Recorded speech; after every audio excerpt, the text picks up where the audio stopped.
perempuan yang mencoba menerobos ya untuk memaksakan diri masuk ke dalam istana dengan membawa senjata api.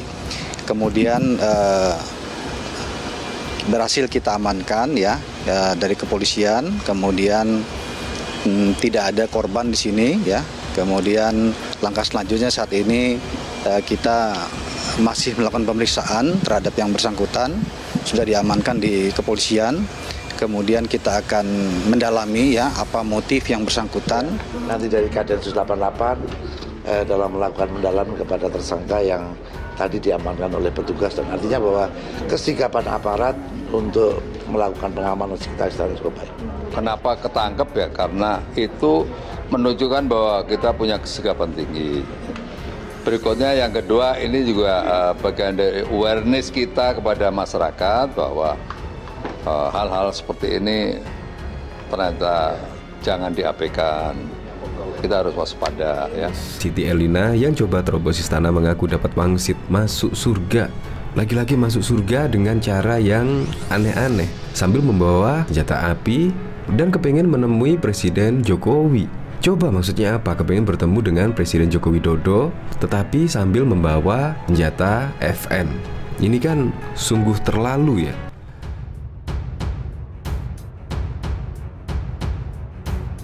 Keterangan berubah Siti Elina soal motif coba terobos istana. Motif Siti Elina 24 tahun menerobos Istana Negara Jakarta Pusat dan menodongkan senjata ke Pempres terkuat.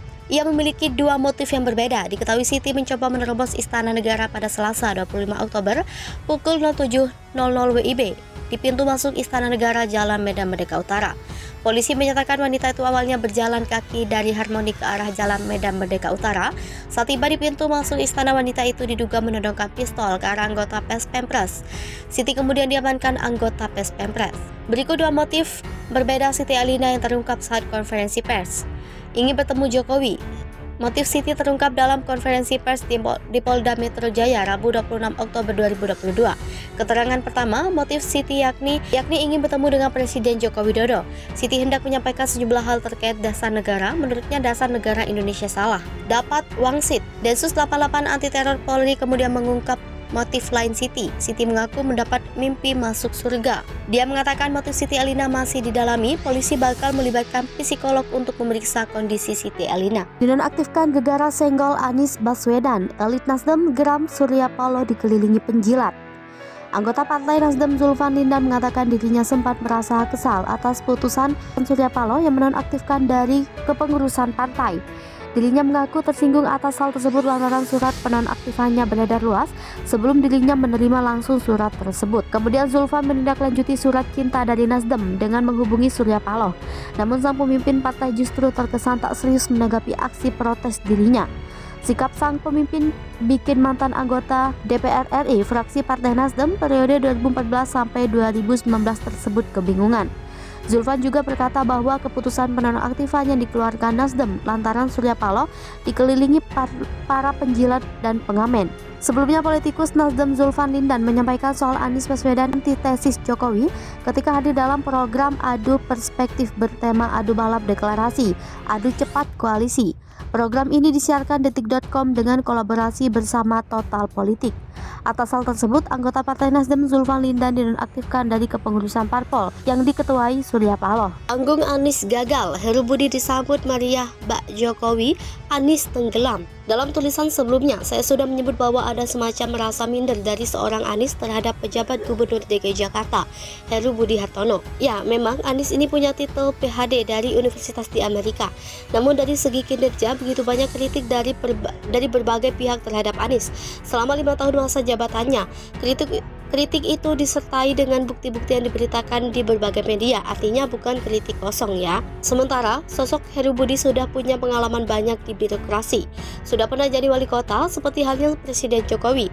Karir Heru Budi juga berjalan dengan sukses, ditunjuk jadi pejabat publik dan tidak pernah dipecat macam Anies. Jadi ada 3 faktor di mana Anies sangat terhempas dengan eksistensi sosok Heru Budi, yakni pengalaman, kemampuan dan tidak pernah dipecat oleh Bapak Presiden Jokowi. Saya yakin Anies tidak akan mau diajak berdebat soal kerjaan dengan Heru Budi.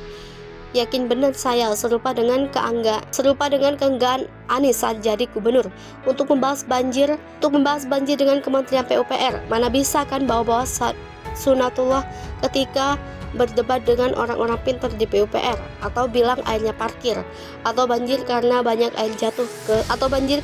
air jatuh bersamaan.